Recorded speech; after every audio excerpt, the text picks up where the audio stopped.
Hello everyone, welcome to our channel.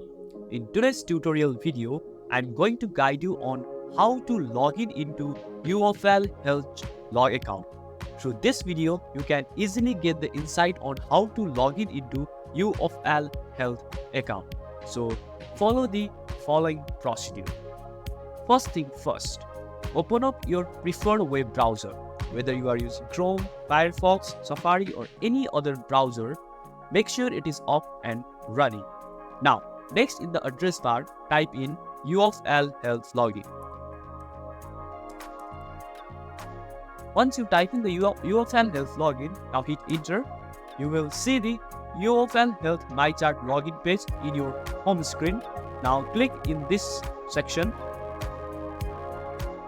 Once you click in there, now you will be directed into the login page of UofL Health My Chart.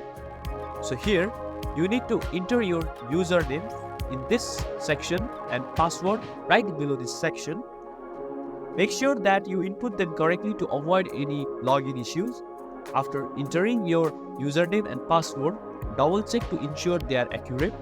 Once you are sorted, now click on the sign in option right below the sign in field.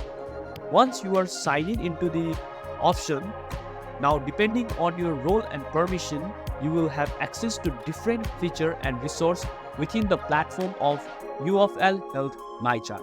Through this way, you can easily sign in into the UofL Health My Chart through your computer. Thank you. Thanks for watching. Don't forget to like, share and subscribe.